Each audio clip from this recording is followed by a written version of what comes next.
Hello champions, welcome to all of you. ओ ज़्यादा जोर से तो नहीं बोल दिया? सो रहे थे क्या सब लोग? नींद से जगा दिया सर ने। चलो अब जग ही गए हैं तो थोड़ा सा पढ़ाई भी कर लें, है ना? थोड़ी सी पढ़ाई भी कर लेते हैं। अब जग ही गए हो तो थोड़ा सा लेक्चर देख लो यार, काम आ जाएगा आप लोग को, है ना? तो कैसे आप सब लोग? बढ़िया, बेहतर, फिट एंड गुड। ओके, सो पिछले लेक्चर में हमने क्लास 10th का एक फिजिक्स का सीरीज स्टार्ट किया है ना। तो उसमें से लाइट चैप्टर मैंने स्टार्ट किया था। उसमें मैंने दो लेक्चर आप मेरा देख चुके हैं। उसमें मैंने आपको प्लेन मिरर से रिलेटेड सारी चीज़ें क्लियर कर ली थी, ठीक है? तो अब हमारा क्या टॉपिक स्टार्ट होने वाला है? जैसा कि आप देख रहे हैं बोर्ड में लिखा हुआ है स्फेरिकल मिरर्स, है ना? तो पेन और कॉपी उठा लो बच्चों और थोड़ा सा मुंह को धो के आ जाओ फटाफट, जिससे आपकी नींद जो है भाग जाए। Okay, so without wasting time let's start. Okay, तो जैसा कि हमने पढ़ा था कि प्लेन मिरर में क्या होता है? प्लेन मिरर हमारा ऐसा होता है, कुछ ऐसा होता था सर, होता था, बिल्कुल होता था, है ना? उसमें हमने देखा था कि नॉर्मल जो हम ड्रॉ करते थे इसके हमेशा परपेंडिकुलर ड्रॉ करते थे। फिर एक रे आती थी ऐसे इंसिडेंट होके, फिर यहीं से इसी पॉइंट से क्या होती थी, रिफ्लेक्ट होके वापस चले जाती थी दूसरे डायरेक्शन में। फिर इसमें हमने देखा था कि जितना इंसिडेंट एंगल होता है उतना ही रिफ्लेक्शन एंगल होता है ना? मतलब रिफ्लेक्शन होने के लिए हमको एक इंसिडेंट पॉइंट चाहिए, मतलब उस पॉइंट पे क्या होना चाहिए, नॉर्मल ड्रॉ होना चाहिए, ठीक है? इसी को हम नॉर्मल बोलते थे ना, दिस इज अवर नॉर्मल, है ना? Not our normal of mirror. Okay, तो इतना हमने लास्ट लेक्चर में पढ़ा था। प्लेन मिरर से रिलेटेड ये भी चीज बताई थी, जितने डिस्टेंस पर आपका ऑब्जेक्ट रहेगा उतने ही डिस्टेंस पे इधर मिरर के पीछे या इनसाइड द मिरर क्या होता है, इमेज बनता है। ये हमने फाइंड आउट किया था, कुछ क्वेश्चंस किए थे, मैंने बताया था ना, सेम डिस्टेंस पे बनता है। तो जितने डिस्टेंस पे ऑब्जेक्ट होगा उतने डिस्टेंस पे इमेज बनता है, ठीक है? तो ये सारी चीजें हम पढ़ के आ चुके हैं प्लेन मिरर के रिगार्डिंग। अब स्फेरिकल मिरर में क्या कहानी है बच्चों? तो स्फेरिकल मिरर में आपको दिख रहा है, नाम से ही समझ में आ रहा है, स्फेयर बना होगा, है ना? स्फेरिकल मिरर बनाने के लिए क्या करना पड़ा होगा? सबसे पहले हमको स्फेयर बनाना होगा। This is not a circle dear, this is a sphere, है ना? इस स्फेयर को अब आप क्या करो, यहां से कट कर दो, ठीक है? स्फेयर हो या सर्कल हो, क्या होता है, उसका हमेशा एक सेंटर पॉइंट होता है, ठीक है? पहले ज्यादा अच्छा था क्या?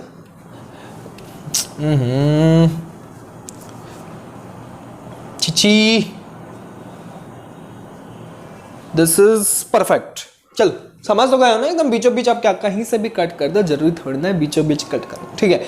कट करने से पहले कहानी देखो कि स्फेयर में कुछ कुछ पॉइंट्स है बच्चों, मैं आपको बताते जाऊंगा। डेफिनेशंस वगैरह आपको बुक में मिल जाएंगी, बस आप समझते जाइए कि उस पॉइंट को हम क्या बोलते हैं और कहां से आते हैं वो सारे पॉइंट्स।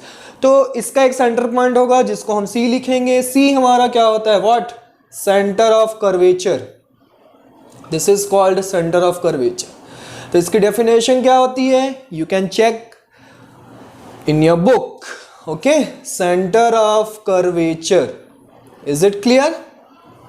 नेक्स्ट, इस सेंटर से मैं क्या करूंगा, एक लाइन ऐसे ड्रॉ करूंगा स्फेयर के आउटर बॉडी तक, जिसको मैं क्या बोलते हैं हम लोग, जिसको हम क्या बोलते हैं, रेडियस बोलते हैं। तो मैं यहां पे क्या लिख सकता हूं, R is equal to radius of curvature.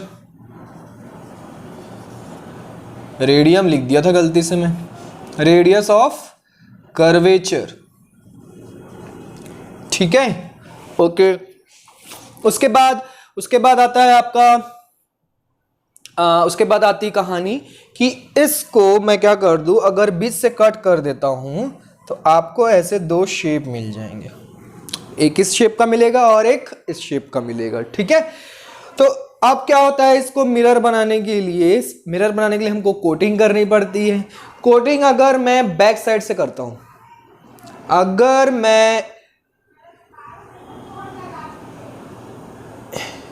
अगर मैं बैक साइड से कोटिंग करता हूं तो ये जो इनर सरफेस है, इनर सरफेस क्या हो जाएगा आपका, रिफ्लेक्टिंग सरफेस हो जाएगा। ये कैसा सरफेस कहलाएगा, रिफ्लेक्टिंग सरफेस कहलाएगा। This is called our reflecting surface. Okay, तो रिफ्लेक्टिंग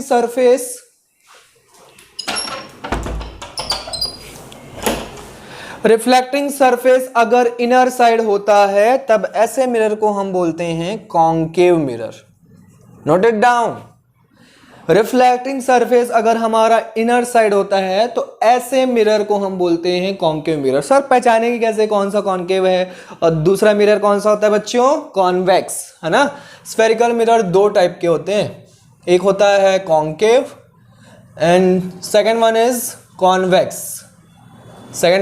कॉन्वेक्स। ओके, तो कॉन्केव तो मैंने बता दिया। अगर मैं आउटर साइड से अगर मैं क्या कर दूं, कोटिंग कर देता हूं तो वो एक मिरर की तरह काम करने लगेगा। तो इनर साइड से रिफ्लेक्टिंग सरफेस हो गया, इनर साइड रिफ्लेक्टिंग सरफेस हो गया, तो इसका मतलब कॉन्केव मिरर हो गया। मैं ट्रिक बताऊंगा बच्चों, डोंट वरी। कैसे पहचानेंगे? अगर हम इनर साइड से कोटिंग कर दें, ये भी तो पॉसिबिलिटीज है, इनर साइड से भी हम कोटिंग कर सकते हैं। तो अब हमारा रिफ्लेक्टिंग सरफेस देखो क्या हो गया, आउटर साइड हमारा रिफ्लेक्टिंग सरफेस हो गया। रिफ्लेक्टिंग सरफेस समझ रहे हैं ना बच्चों? रिफ्लेक्टिंग सरफेस एक ऐसा सरफेस जहां पे रेज इंसिडेंट करेंगी और टकरा के वापस रिफ्लेक्ट हो जाएंगे। रिफ्लेक्शन तो हम यही पढ़े ना, रिफ्लेक्शन ऑफ लाइट क्या होता है, ठीक है। तो रिफ्लेक्टिंग सरफेस वो हो गया हमारा। अगर आउटर साइड हमारा रिफ्लेक्टिंग सरफेस होता है तो ऐसे मिरर को हम क्या बोलते हैं? Convex mirror. Note it down fast. I am repeating again. If we have reflecting surface inner side of mirror, then that mirror is called concave mirror. If we have reflecting surface outer side of the mirror, then that mirror is called convex mirror. Is it okay? तो पहचानेंगे कैसे? ठीक है, पहचानेंगे कैसे? तो आप घर में स्पून से क्या करते हैं? स्पून से खाते हैं हम लोग, है ना। तो स्पून का शेप कैसा होता है? ऐसा होता है, just like this is you can say spoon. ठीक है, स्पून का शेप ऐसा होता है। सांप का फन भी ऐसा ही होता है सर, ऐसे सांप डस लेता है। तो आपको अगर सांप ज़्यादा अच्छे से याद है, उससे डर लगता है, तो मत याद रखिए, स्पून याद रखिए। और सांप से अगर प्यार है तो आप सांप याद कर लीजिए, स्नेक। ठीक है, तो सांप आपकी बातें नहीं करते हैं, नहीं तो बच्चे डर जाएंगे कई बच्चे। तो हम क्या करते हैं? स्पून समझते हैं। ठीक है, तो स्पून है, स्पून का शेप कुछ ऐसा होता है।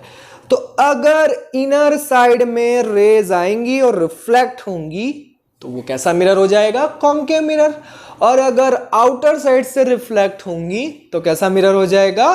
Convex mirror. I am repeating again. जब भी आपको एग्जाम में डाउट हो, क्योंकि एग्जाम में बच्चों अगर न्यूमेरिकल या फिर कुछ भी दिया रहता है, न्यूमेरिकल क्वेश्चन जैसे आते हैं इस चैप्टर से, मैं जरूर करवाऊंगा वो भी, तो उसमें कॉन्केव मिरर और कॉन्वेक्स मिरर लिखा रहता है और उसके लिए हमको डायग्राम सबसे पहले ड्रॉ करना रहता है। तो वहाँ पे कंफ्यूजन बहुत ज़्यादा होती है कि कॉन्केव मिरर, हम अगर कॉन्केव मिरर दिया है तो कैसे ड्रॉ करेंगे, कॉन्वेक्स मिरर दिया है तो कैसे ड्रॉ करेंगे। तो उसके लिए आप ये याद रखिए, अपने हाथ को आप ऐसे बना लीजिए। इनर साइड अगर इस साइड हो रही है, इंसिडेंट हो रही है रे, तो कॉन्केव मिरर, और अगर इस साइड हो रही है तो convex mirror. Is it clear? Okay, तो ये तो हमको समझ में आ गया। अब इसमें कुछ पॉइंट्स हैं, जैसे कि सेंटर सी बता दिया मैं, तो देखो इसका सेंटर यहाँ पे होगा सेंटर, तो ये इसका centre of curvature, this is our curvature, curvature का सेंटर, सेंटर ऑफ कर्वेचर। इसका रेडियस यहाँ से यहाँ तक का डिस्टेंस, जिसको हम रेडियस ऑफ कर्वेचर बोलते हैं।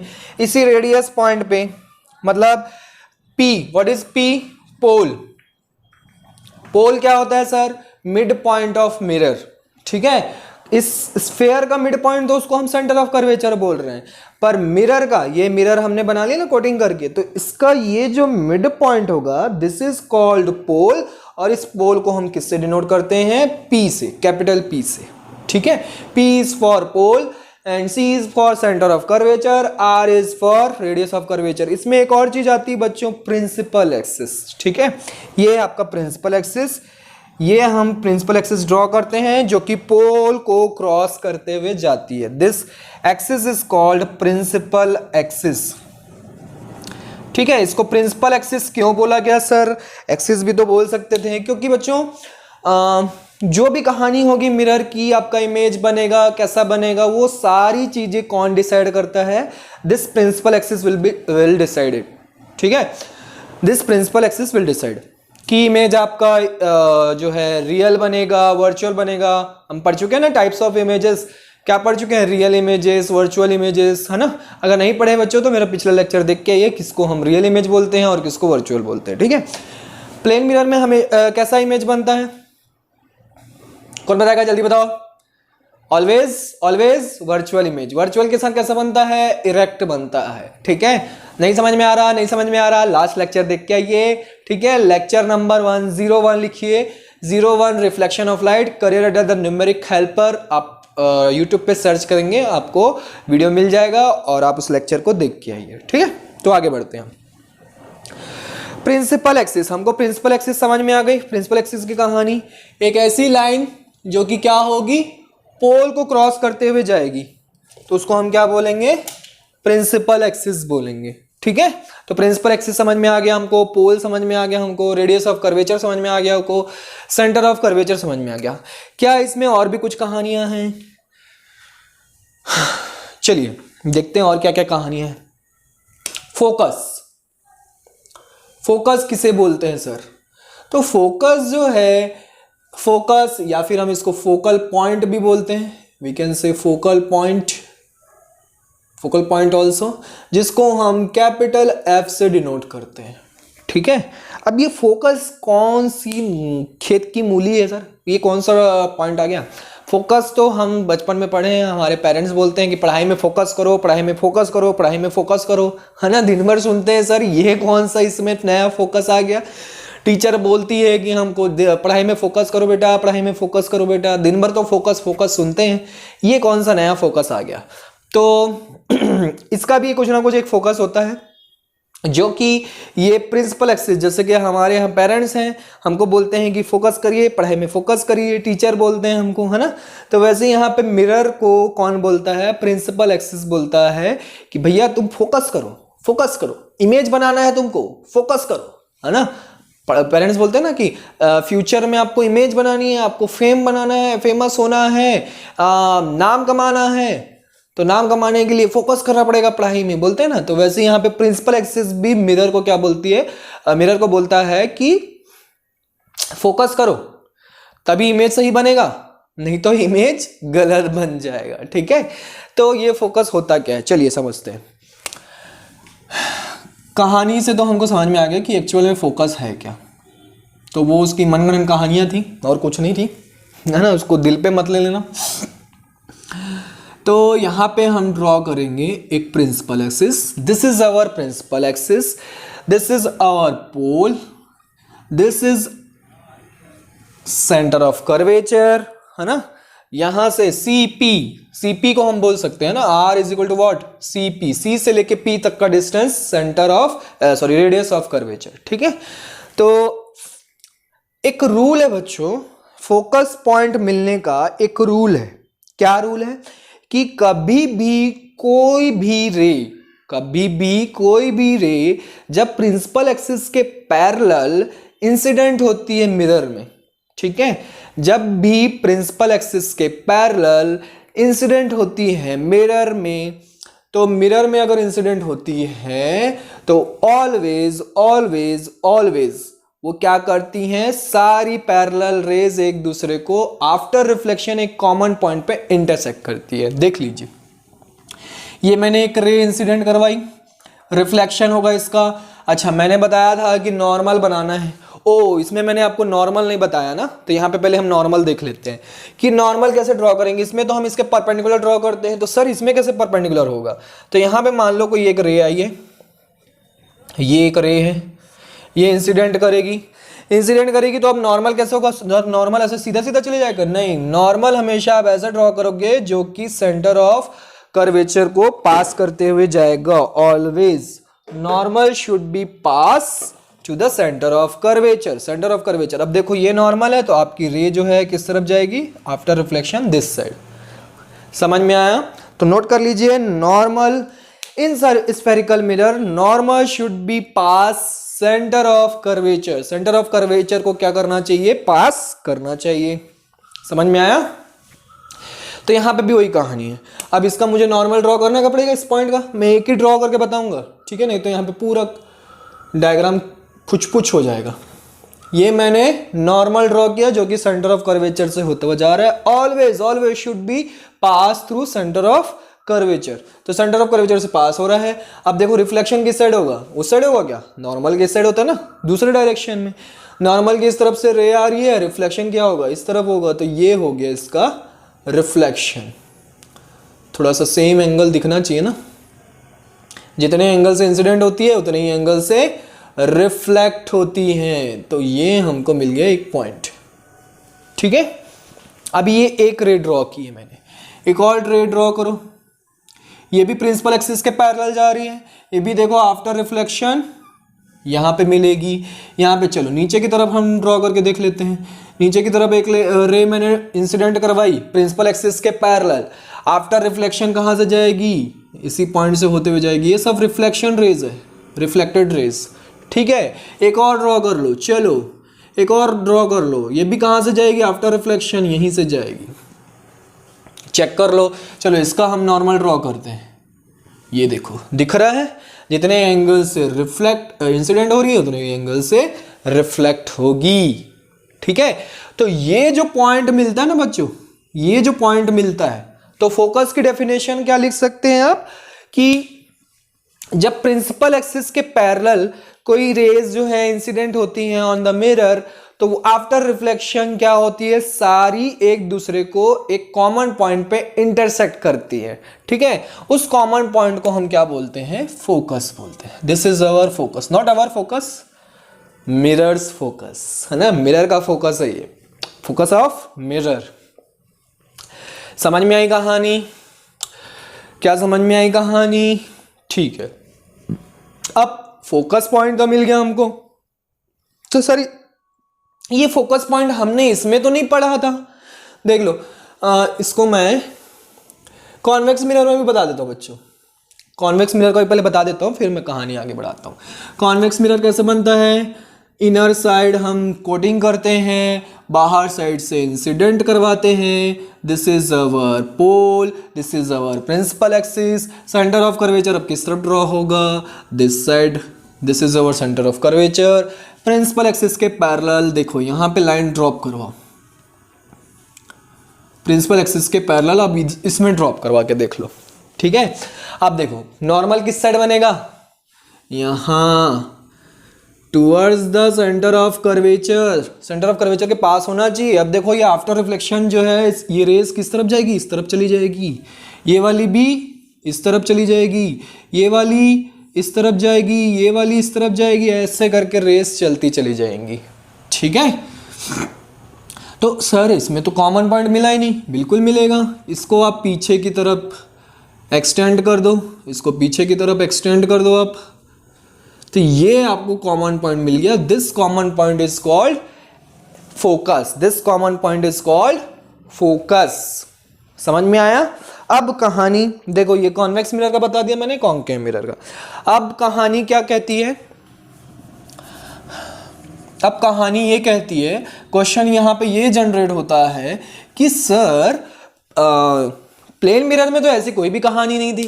प्लेन मिरर में ना तो हमको फोकस पॉइंट मिलता था, तब भी हमको इमेज बन जाता था, भले ही वर्चुअल बनता था। ठीक है, पर यहाँ पे तो कोई फोकस वगैरह नहीं था, तो इमेज कैसे बन जाता था सर? आपने तो बोला कि फोकस पॉइंट होना चाहिए तभी इमेज बनेगा, नाम कमाओगे लाइफ में, जॉब मिलेगी, पढ़ाई में फोकस होनी चाहिए। तो वैसे ही प्रिंसिपल एक्सिस बोलता है कि मिरर को आपका एक फोकस होना चाहिए तभी आपका इमेज अच्छा बनेगा, इमेज बन पाएगा, एक प्रॉपर तरीके से इमेज बनेगा। तो सर इसमें तो कोई फोकस पॉइंट नहीं होता, फिर भी इमेज अच्छा बन जाता है हमारा प्लेन मिरर में, ऐसा क्यों? क्योंकि यहाँ पे फोकस पॉइंट इसलिए नहीं मिलता है क्योंकि who will give the answer, कौन देगा आंसर? यहाँ पे फोकस पॉइंट क्यों नहीं बनता है? क्योंकि यहाँ पे जो भी रेज आती हैं वो ना तो कन्वर्ज होती हैं और ना ही डाइवर्ज होती है।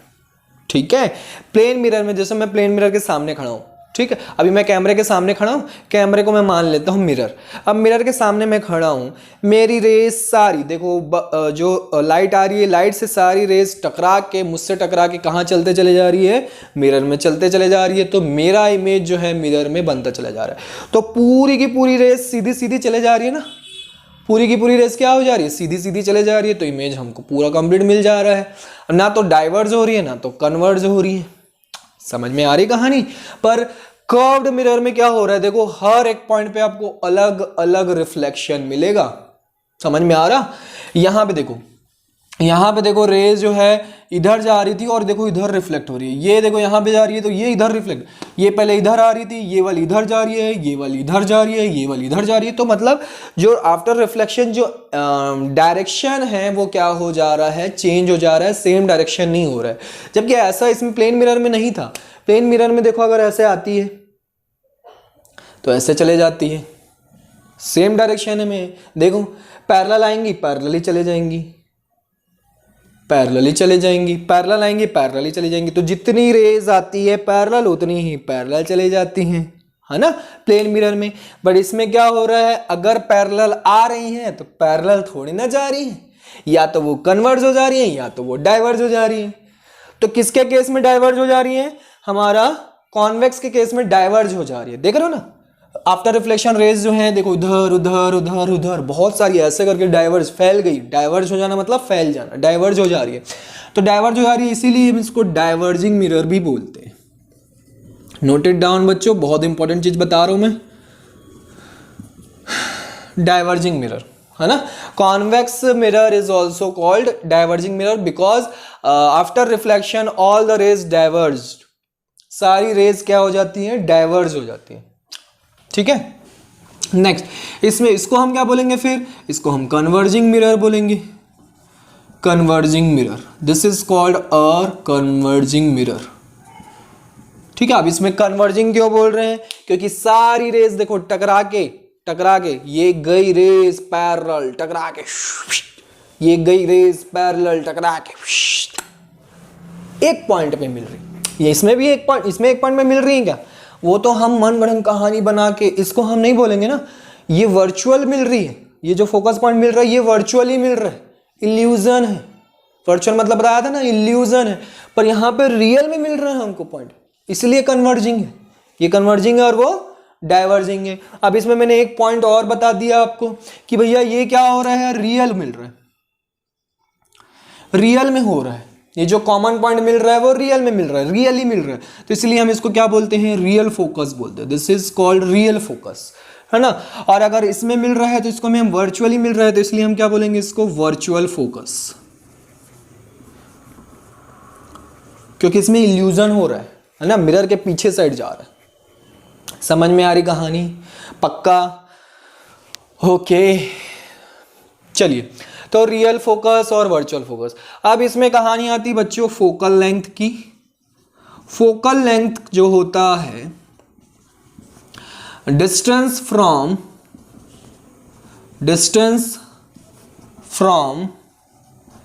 P to F, distance from P to F, distance from P to F, distance from P to F. What is P? P is the pole, F is the focus. मतलब हमको क्या करना है, पोल से ऐसे डिस्टेंस मेजर करना। मैं क्या करूंगा, फोकल लेंथ मेजर करूंगा, टेप उठाऊंगा, टेप को मैं कहाँ पे रखूंगा, पोल पे रखूंगा और ऐसे टेप को ओपन करते जाऊंगा कहाँ पे मेरे को फोकस पॉइंट मिल रहा है। तो किधर, कहाँ से मेजर करेंगे, हमेशा from P to F, from P to F। ठीक है, याद रखना है, from P to F, P to F measure करते हैं। अब ऐसे ही यहां पे भी P to F मेजर करेंगे इस तरफ। तो देख सकते हो आप ये देख सकते हो। अब इसमें बहुत सारी साइन कन्वेंशंस होती है बच्चों। इसमें देख सकते हो आप कि ऑलवेज कॉन्केव मिरर में फोकल लेंथ जो होगा वो कैसा होगा, पॉजिटिव कि नेगेटिव, नेगेटिव, ऑलवेज नेगेटिव होता है। ठीक है, और इसमें कैसा होगा, कॉन्वेक्स मिरर में पॉजिटिव होगा। क्यों होगा मैं बता रहा हूं आपको। साइन कन्वेंशन याद रखना है। साइन कन्वेंशन का एक पॉइंट याद कर लो कि जिस डायरेक्शन में, नोट इट डाउन, जिस डायरेक्शन में रेज जो है इंसिडेंट होती हैं उस डायरेक्शन में अगर आप कोई भी चीज़ मेज़र करते हो, ऑब्वियसली बात है मिरर से ही मेज़र करोगे ना, किसी भी चीज़ को बेटा आप मिरर से ही मेज़र करोगे। क्या क्या चीज़ मेज़र कर सकते हैं हम? ऑब्जेक्ट डिस्टेंस मेज़र करते हैं कि ऑब्जेक्ट कितने डिस्टेंस पर है मिरर से। इमेज डिस्टेंस मेज़र करते हैं, इमेज कितने डिस्टेंस पर है मिरर से, है ना। Height of the object measure करते हैं, height of the image measure करते हैं, ये सारी चीज़ें मेज़र्स करते हैं, ठीक है। तो फोकल लेंथ मेजर करते हैं, है ना। रेडियस ऑफ कर्वेचर मेजर करते हैं, रेडियस ऑफ कर्वेचर तो कहाँ से मेजर करोगे आप? मिरर से ही मेजर करोगे। तो मिरर से जब मैं मेजर करने जाऊंगा और मेरी रेज, ध्यान से सुन लेना, पॉइंट नोट कर लिख लेना साइन कन्वेंशन का, एकदम मोस्ट इंपॉर्टेंट पॉइंट, कि जिस डायरेक्शन में रेज आपकी इंसिडेंट हो रही है उस डायरेक्शन को आप पॉजिटिव ले लो। तो हमारी रेज जो है किस डायरेक्शन में जा रही है? इस डायरेक्शन में जा रही है, तो इस डायरेक्शन को मैं क्या ले लेता हूँ? पॉजिटिव। मतलब इसके डायरेक्शन में अगर मैं कोई भी चीज़ मेजर करूंगा तो उसको हम कैसे लेंगे?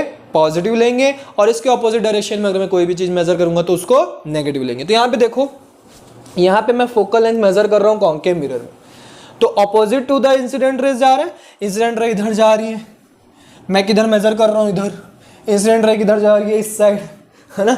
और हम किस साइड मेजर कर रहे हैं? Left side. तो ऑपोजिट डायरेक्शन में मेजर कर रहे हैं, तो ऑपोजिट डायरेक्शन मेजर कर रहे हैं इसलिए नेगेटिव। तो इसलिए ऑलवेज आप यू कैन से कि ऑलवेज जो है फोकल लेंथ जो है नेगेटिव होता है फॉर कॉन्केव मिरर। अब इसमें देखो इंसिडेंट रे इस साइड जा रही है और मैं फोकल लेंथ भी इसी साइड मेजर कर रहा हूँ, उसी डायरेक्शन में मेजर कर रहा हूँ, तो इसलिए फोकल लेंथ कैसी हो जाएगी? पॉजिटिव हो जाएगी।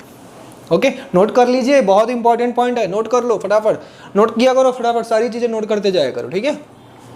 ओके, तो फोकल लेंथ की कहानी हो गई। फोकल लेंथ की एक और कहानी है कि फोकल लेंथ जो होता है half of radius of curvature होता है always,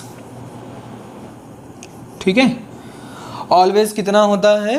half of radius of curvature होता है, मतलब r/2 आपको याद रखना है, ठीक है। Focal length is equal to r/2। तो यहाँ पे होती है कहानी हमारी। खत्म करना चाहिए कि आगे पढ़ना चाहिए? मजा आ रहा है कि नहीं आ रहा है? मजा आ रहा है तो आगे करें, चलिए। तो इसके बाद हम देखेंगे कि इमेज फॉर्मेशन कैसे होते हैं, फॉर्मेशन ऑफ इमेजेस कैसे होते हैं कॉन्केव मिरर में, कॉन्वेक्स मिरर में, उसके कुछ रूल्स हैं। वो रूल्स यहाँ पे मैं आपको बताता हूँ। इससे पहले आप या तो स्क्रीनशॉट ले लो और या तो वीडियो को पॉज करके नोट कर लो। ओके चैंपियंस, तो कुछ इस तरह से इमेजेस फॉर्म होते हैं कॉन्केव मिरर में, जिसके लिए पढ़ने से पहले हमको क्या पढ़ना पड़ेगा? रूल्स पढ़ना पड़ेगा कि रूल्स क्या है, रूल्स क्या क्या है, किन रूल्स को फॉलो करता है इमेजेस फॉर्म करने के लिए, हमको किन किन रूल्स को फॉलो करना पड़ेगा। तो सबसे पहला रूल, जैसा कि हमको प्लेन मिरर में हम पढ़ चुके हैं, पहला रूल क्या होता है? प्लेन मिरर में हम पढ़े थे ना कि जितने एंगल से इंसिडेंट होंगी, angle of incidence is equal to angle of reflection. तो ये मान लो पोल पे क्या होती है, पोल पे एक इंसिडेंट हो रही है रे, है ना। यहाँ पे मैं सेंटर ऑफ प्रिंसिपल एक्सिस से मैं मेजर करूंगा, वो हमारा इंसिडेंट एंगल होगा, और आफ्टर रिफ्लेक्शन कितने एंगल से जाएगा? आर एंगल से जाएगा। तो ये एक रूल आपको फॉलो करना है कि पोल पे अगर इंसिडेंट होती है रे, तो जितने एंगल से इंसिडेंट होगी उतने एंगल से क्या हो जाएगी? रिफ्लेक्ट हो जाएगी। सेकंड, मैं आपको फोकस का जब मैं डेफिनेशन बता रहा था तब एक मैंने बताया था आपको कि अगर प्रिंसिपल एक्सिस के पैरेलल कोई रे, प्रिंसिपल एक्सिस के पैरेलल अगर कोई रे ड्रॉप होती है तो आफ्टर रिफ्लेक्शन कहाँ से होते जाएगी? फोकस से होते हुए जाएगी, ये मैं बताया था, है ना। एक कॉमन पॉइंट पे सारी रेज जो इंटरसेक्ट करती है उस कॉमन पॉइंट को हम फोकस बोलते हैं। तो उसी को हमने रूल्स में कन्वर्ट कर लिया। फर्स्ट रूल मैंने क्या बोला कि जितने एंगल से इंसिडेंट होगी इंसिडेंट रे, उतने ही एंगल से रिफ्लेक्ट होंगी व्हेन, जब वो कहाँ पे इंसिडेंट हो रही हो? पोल पे इंसिडेंट हो रही हो, ठीक है। सेकंड पॉइंट क्या है? अगर पैरेलल एक्सिस के प्रिंसिपल एक्सिस के पैरेलल अगर ड्रॉप होती है, इंसिडेंट होती है, तो आफ्टर रिफ्लेक्शन वो कहाँ से होते हो जाएगी? फोकस से होते हो जाएगी। तो इसका जस्ट ऑपोजिट भी है क्या सर? बिल्कुल है। अगर प्रिंसिपल एक्सिस अगर फोकस से होते हुए जा रही है, अगर फोकस को क्रॉस करते हुए आपकी इंसिडेंट रे ड्रॉप हो रही है, कहाँ पे? मिरर पे। अगर फोकस को क्रॉस करते हुए, देखो फोकस पॉइंट से जा रही है ना, फोकस पे क्रॉस करते हुए जा रही है, तो वो क्या हो जाएगी? After reflection parallel to the principal axis हो जाएगी। ये देखो, ये एक दूसरे के ऑपोजिट है। अगर पैरेलल ड्रॉप होगी तो फोकस से जाएगी, और अगर फोकस पे ड्रॉप होगी तो पैरेलल हो जाएगी। आई एम रिपीटिंग अगेन, अगर पैरेलल ड्रॉप होगी तो फोकस से होते हुए जाएगी, और अगर फोकस से होते हुए ड्रॉप हुई तो प्रिंसिपल एक्सिस के पैरेलल चली जाएगी। फोर्थ रूल क्या होता है? फोर्थ रूल बहुत ही इजी है। अगर सेंटर ऑफ कर्वेचर से अगर होते हुए कोई रे इंसिडेंट होती है तो वापस वो उसी के अलोंग वापस चले जाती है। जैसे प्लेन मिरर में था, नॉर्मल के अलोंग अगर हम किसी किसी रे को अगर हम इंसिडेंट करवाते थे तो वापस वो उसी के अलोंग रिटर्न हो जाती थी, उसी पाथ पे। तो सेम यहाँ पे भी है, सेंटर ऑफ कर्वेचर के अलोंग अगर आप सेंटर ऑफ कर्वेचर को पास करते हुए, क्रॉस करते हुए, यही तो नॉर्मल है ना हमारा। अभी बताया था ना स्फेयर में नॉर्मल क्या होता है, स्फेयर के सेंटर ऑफ कर्वेचर से क्रॉस होते मतलब क्रॉस करना चाहिए, उससे पास होते हुए जाता है नॉर्मल। तो ये नॉर्मल है ना, तो नॉर्मल के अलोंग जा रही है तो वापस उसी डायरेक्शन में चली जाएगी। तो ये 4 रूल आपको फॉलो करने हैं ये इमेजेस फॉर्म करने में, ठीक है। फिर से रिपीट करते हैं हम, अगर पोल पे ड्रॉप होती है तो जितने एंगल से ड्रॉप होगी उतनी एंगल से रिफ्लेक्ट हो जाएंगी प्रिंसिपल एक्सिस के नीचे से, ठीक है। ऊपर से अगर ड्रॉप हो रही है तो नीचे, नीचे से ड्रॉप हो रही है तो ऊपर, ठीक है। सेकंड क्या बोला मैंने कि अगर प्रिंसिपल एक्सिस के पैरेलल ड्रॉप होती है तो कहां से होते हुए जाएगी? फोकस से होते हुए जाएगी। अगर फोकस से होते हुए ड्रॉप होती है तो कहां हो चली जाएगी? पैरेलल चली जाएगी, प्रिंसिपल एक्सिस के पैरेलल। याद रखना, मैंने इसीलिए प्रिंसिपल एक्सिस को बहुत अच्छे से मतलब एकदम फोकस डाला था उसमें प्रिंसिपल एक्सिस पे, कि सारा रोल उसी का ही है, वो जो बोलेगा वो ये मिरर काम करेगा, ठीक है। एंड फोर्थ रूल इज, अगर सेंटर ऑफ कर्वेचर से होते हुए इंसिडेंट होती है तो वापस उसी पाथ में, उसी के अलोंग वापस रिटर्न हो जाती है, ठीक है। तो अब हमको मिरर इमेजेस बनाने की, कॉन्केव मिरर में कैसे कैसे इमेजेस बनते हैं और किस टाइप के इमेज बनते हैं, कहाँ पे बनते हैं, छोटे बनते हैं, बड़े बनते हैं, वर्चुअल बनते हैं, रियल बनते हैं, ये सारी चीज़ें हमको लिखनी पड़ती है, और जो कि एग्जाम में बहुत ज़्यादा पूछे जाते हैं। ये रूल्स भी पूछे जाते हैं, तो रूल्स होप आपने नोट कर लिया होगा। अब ये इमेज देखते जाइए कि कैसे कैसे फॉर्म होंगे, ठीक है।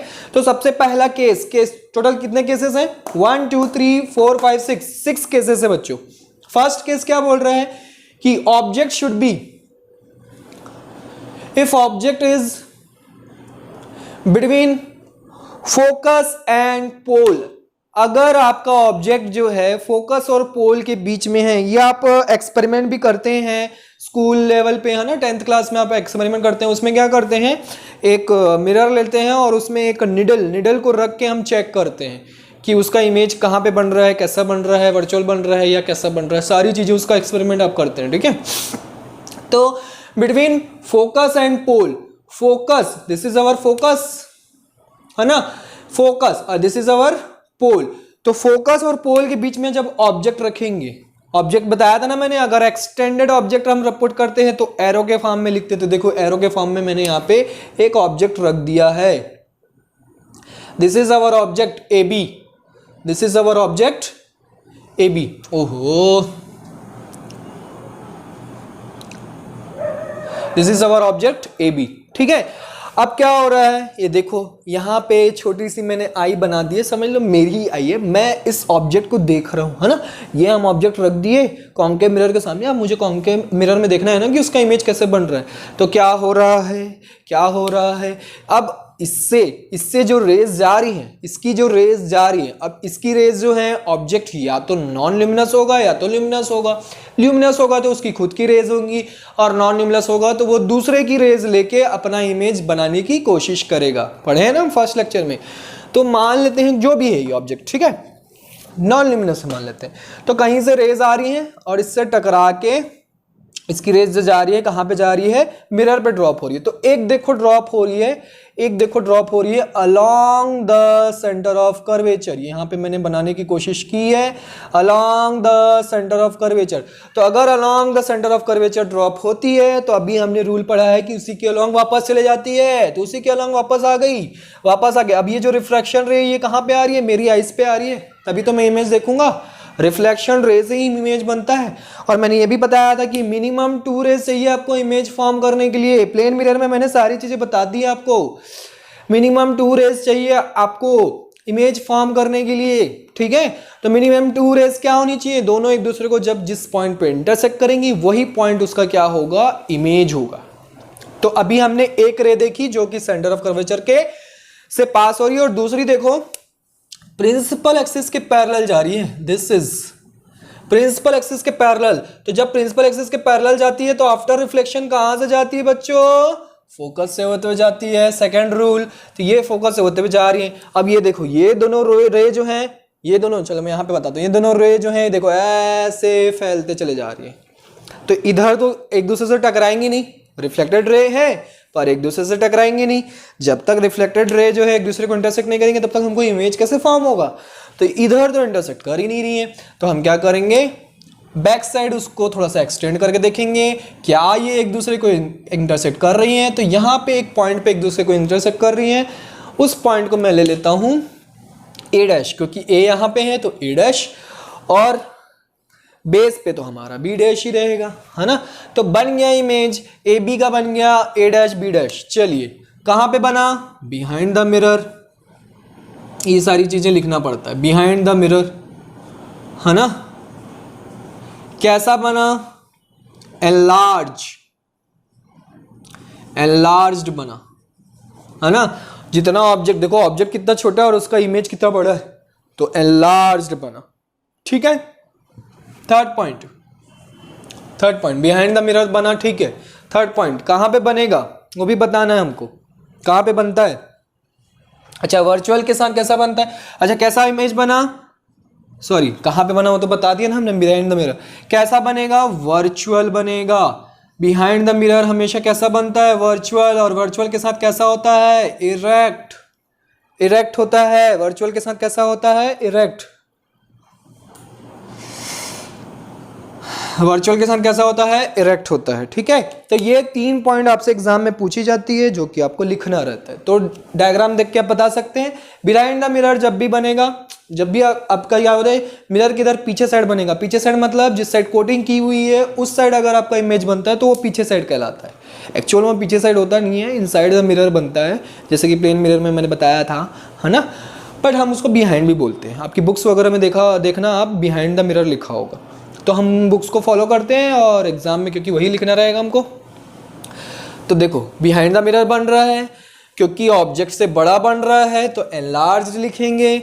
और कैसा बन रहा है, बिहाइंड द मिरर बन रहा है तो ऑब्वियसली बात है कैसा बनेगा, वर्चुअल के साथ इरेक्ट बनेगा। इल्यूजन बन रहा है ना, ये सारी लाइंस जो है इल्यूजन, इसलिए देखो यहाँ पे इमेज जो है उसका भी मैंने डैश डैश लाइन से शो किया है। चलो नेक्स्ट आगे बढ़ते हैं और अच्छे से समझ में आएगा। अगर फोकस पे हो, अच्छा इसके यूज क्या है, कहां पे यूज होता है, कहां पे यूज होता है, कोई बता सकता है कि कहां पे यूज होता है। फोकस और पोल के बीच में ऑब्जेक्ट को, तो ऐसा कहां पे यूज होता है, जब हमको ऑब्जेक्ट को बहुत ज्यादा एनलार्ज करके देखना रहता है। जैसे कि डेंटिस्ट लोग जो हैं वो ऐसा कॉन्केव मिरर यूज करते हैं और डेंटिस्ट चेक कर देंगे आपको कौन सा टूथ में प्रॉब्लम है। तो वो कैसे चेक करेंगे, कॉन्केव मिरर को ऐसा सेट करेंगे कि आपका जो टूथ है वो कहाँ पे होना चाहिए, इन दोनों के बीच में होना चाहिए, ताकि वो जो टूथ है बड़ा दिखाई दे। नहीं समझ में आ रहा तो आप रेगुलर यूज कर सकते हो, जैसे कि आप लोग घर में यूज करते हो, लड़कियां यूज करती हैं मेकअप वगैरह के लिए, आईलाइनर लगाना एकदम क्लीन अच्छे से लगाना है तो कैसे करेंगे, कॉन्केव मिरर यूज करेंगे। और कॉन्केव मिरर से क्या होगा, एकदम कॉन्केव मिरर के जब मैं एकदम क्लोज हो जाऊंगा तब मुझे एकदम हाईली इमेज दिखेगा और मैं अच्छे से आईलाइनर कर सकूंगा। लड़कियां करती है ना, तो लड़कियां जो है सैलून वगैरह में भी, बॉयज के सैलून वगैरह में भी क्या यूज होता है, कॉन्केव मिरर यूज हो सकता है। ठीक है, तो यूजेस मैंने बता दिया कहाँ कहाँ यूज कर सकते हैं। नेक्स्ट, कॉन्केव मिरर तो देखो सब जगह यूज होगा, है ना, पर मैं एक्चुअली बता रहा हूं कि ये जो पोजीशन है हम किस चीज के लिए यूज करते हैं। तो शेविंग वगैरह करने के लिए बॉयज यूज करते हैं, क्लियर शेव होने चाहिए, दिखता है तो उसको हम कॉन्केव मिरर जब एकदम क्लोज लेके आएंगे तो हमको क्या दिखेगा, लार्ज इमेज दिखेगा। ठीक है, डेंटिस्ट वगैरह, डॉक्टर वगैरह जो है सब यूज करते हैं ऐसी चीजों को। चलिए नेक्स्ट आते हैं एट फोकस। अगर फोकस पे अगर आपने ऑब्जेक्ट रख दिया तब क्या होगा, तो बनाइए इमेज बनाइए। तो एक रे फिर से वही ले लेते हैं जो कि सेंटर ऑफ कर्वेचर के अलाउंग होगी, तो वापस उसी पाथ में चले जाएगी। दूसरी रे ले लेते हैं प्रिंसिपल एक्सिस के पैरेलल जो कि कहां से होते जाएगी, फोकस से। अब देखो ये जो रे है, एक्चुअल में थोड़ा सा एग्जैक्ट बना देता हूं मैं, ये अभी भी नहीं बना ना, ये नाउ दिस इज करेक्ट।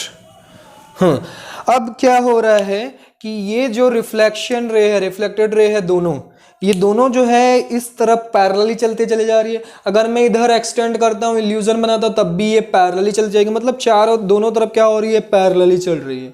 तो इमेज बनाना बहुत मुश्किल है ना।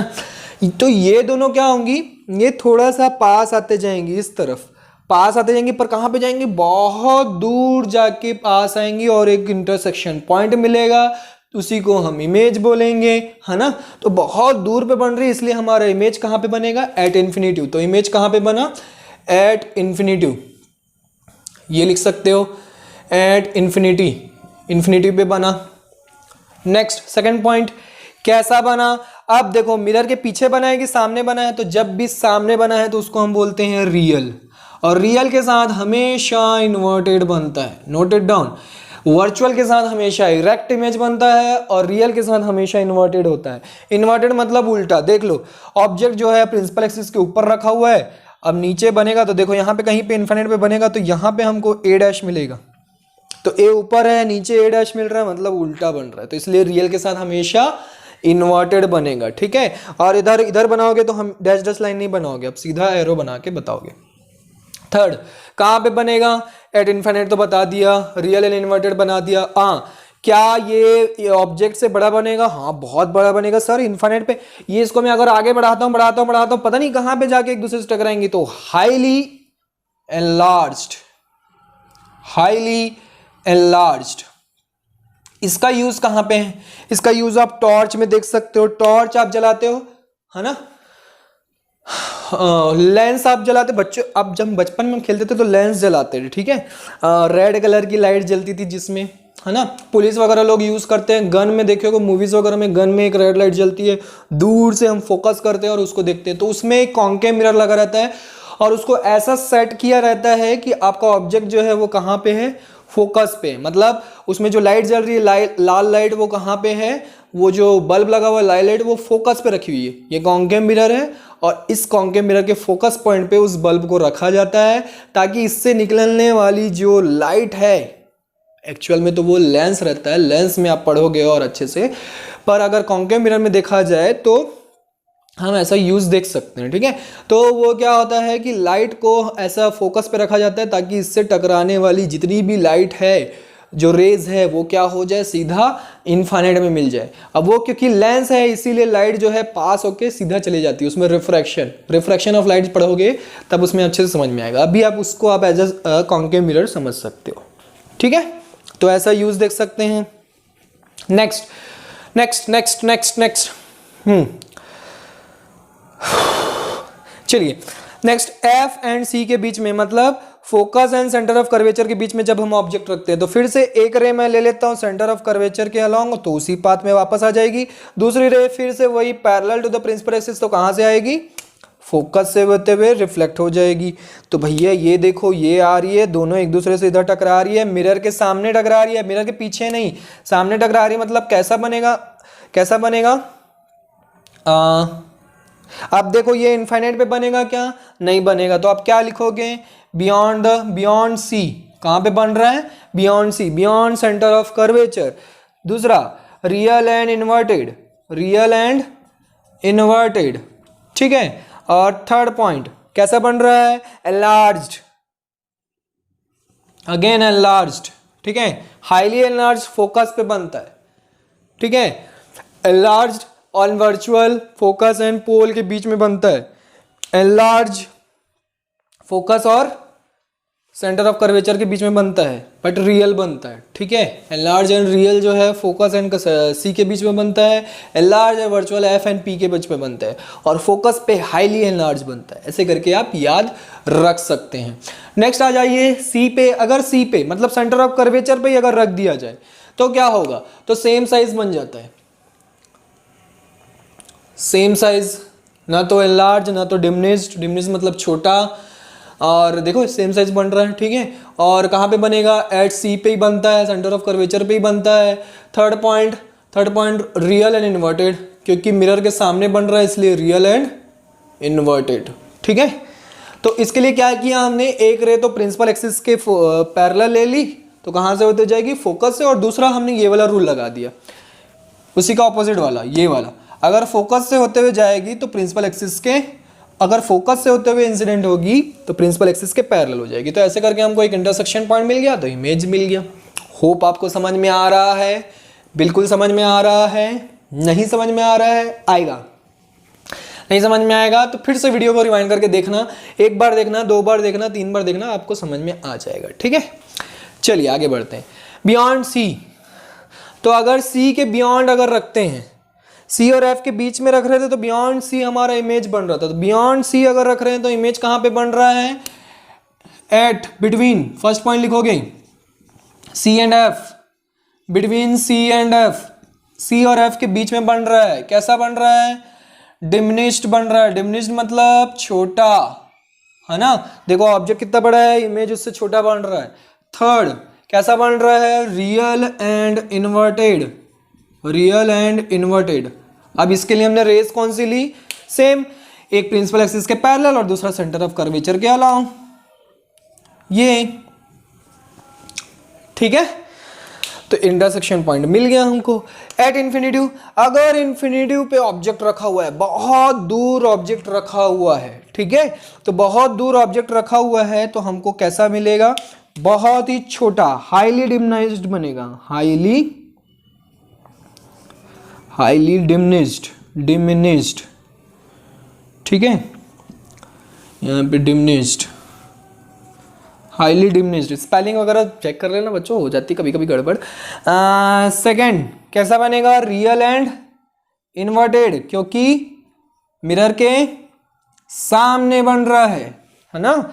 एंड थर्ड पॉइंट क्या देखना है,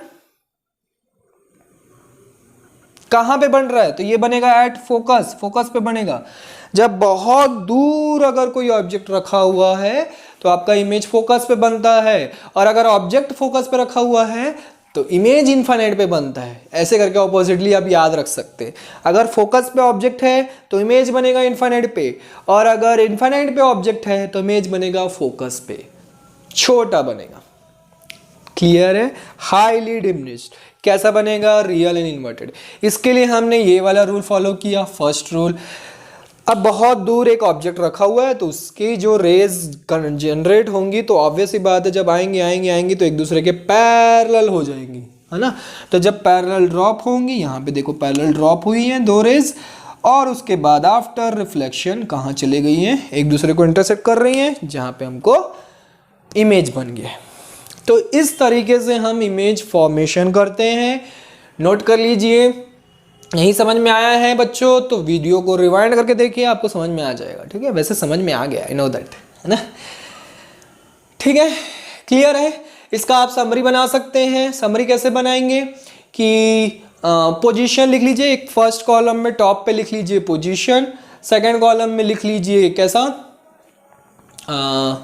नेचर ऑफ इमेज, है ना, और पोजीशन, थर्ड कॉलम में लिख लीजिए position of image, fourth column में लिख लीजिए साइज ऑफ द इमेज। ठीक है, तो फर्स्ट कॉलम में आप देखोगे बिटवीन एफ एंड पी, जब हम फोकस ऑन पोल के बीच में रखते हैं ऑब्जेक्ट को तो कैसा बनता है, मिरर के पीछे बनता है। मिरर के पीछे बन रहा है मतलब वर्चुअल बनेगा, वर्चुअल एंड इरेक्ट, है ना। तो नेचर ऑफ इमेज में आप क्या लिखोगे, वर्चुअल एंड इरेक्ट लिखोगे। ठीक है, देखिए इन 6 केसेस में से सिर्फ ये फर्स्ट केस ही है जिसमें वर्चुअल बना है, बाकी सब में रियल बना है। You can see, am I right, okay. तो वर्चुअल एंड इरेक्ट बन रहा है, और कैसा बन रहा है, एनलार्ज बन रहा है, मतलब ऑब्जेक्ट से बड़ा बन रहा है। ठीक है, between F and P. Second point क्या है, फोकस पे। जब हम फोकस पे रखते हैं तो क्या होता है, इमेज जो है इनफाइनाइट पे बनता है। कैसा बनता है, हाईली एनलार्ज्ड बनता है। और कैसा बनता है, in front of mirror. In front of mirror कैसा बनेगा, रियल एंड इन्वर्टेड। रियल के साथ हमेशा इन्वर्टेड, और वर्चुअल के साथ ऑलवेज इरेक्ट। ठीक है, नेक्स्ट है, देखो स्टार्ट कैसे करना है, ये भी समरी भी याद हो जाएगी यार। फर्स्ट आप पहले फर्स्ट याद रखिए, सबसे पहले कहाँ पे पुट करना है, मिरर के एकदम क्लोज। तो मिरर के क्लोज मतलब पोल पे तो नहीं रख सकते, पोल और फोकस के बीच में रखेंगे, जिसमें हमको वर्चुअल बन रहा है, बिहाइंड द मिरर बन रहा है, वर्चुअल के साथ इरेक्ट बन रहा है, एनलार्ज बन रहा है। ठीक है, फिर थोड़ा पीछे खसकिए, फिर हम फोकस पे रखेंगे। फोकस पे रखेंगे तो इन्फिनिट पे बनेगा, इन फ्रंट ऑफ मिरर बनेगा, रियल एंड इन्वर्टेड बनेगा और हाईली एनलार्ज्ड बनेगा। ठीक है, फिर फोकस से थोड़ा सा और पीछे जाते हैं, मतलब सी और एफ के बीच में। सी और एफ के बीच में कैसा बनेगा, रियल एंड इन्वर्टेड बनेगा, बियॉन्ड सी बनता है, बियॉन्ड सेंटर ऑफ कर्वेचर बनता है, एनलार्ज्ड बनता है। ठीक है, फिर थोड़ा सा और पीछे जाते हैं तो सी पे रखेंगे। तो सी पे रखते हैं तो सेम साइज का बनता है, इन फ्रंट ऑफ मिरर बनता है, इसलिए रियल एंड इन्वर्टेड बनता है, और एट सेंटर ऑफ कर्वेचर बनता है। ठीक है, और सेम साइज है ना। फिर और थोड़ा सा पीछे जाएंगे, मतलब बियॉन्ड सी। सी के बाद अगर हम ऑब्जेक्ट को उठा के रख देंगे, तो सी के बाद अगर हम ऑब्जेक्ट को उठा के रख देंगे तो कैसा इमेज बनेगा, अगेन रियल एंड इन्वर्टेड तो बनेगा ही, क्योंकि सिर्फ फर्स्ट वाले में वर्चुअल है, बाकी सब में रियल एंड इन्वर्टेड है। रियल एंड इन्वर्टेड है, फिर कैसा बन रहा है, डिमनिस्ड बन रहा है। ठीक है, डिमनिस्ड बन रहा है, और कहाँ पे बन रहा है, बियॉन्ड सी रखते हैं अगर तो कहाँ पे बनता है, फोकस और सी के बीच में, है ना। जब सी और एफ के बीच में रखते हैं तो बियॉन्ड सी बनता है। अब बियॉन्ड सी ऑब्जेक्ट को रखे हैं तो फोकस और सेंटर ऑफ कर्वेचर के बीच में बन रहा है। ऐसे करके आप लर्न कर सकते हैं। ठीक है, और फिर हम और थोड़ा सा पीछे जाते हैं, ऑब्जेक्ट को अब बियॉन्ड सी तो रख ही दिए हैं, तो हम इन्फिनिट पे ले जाते हैं, बहुत दूर।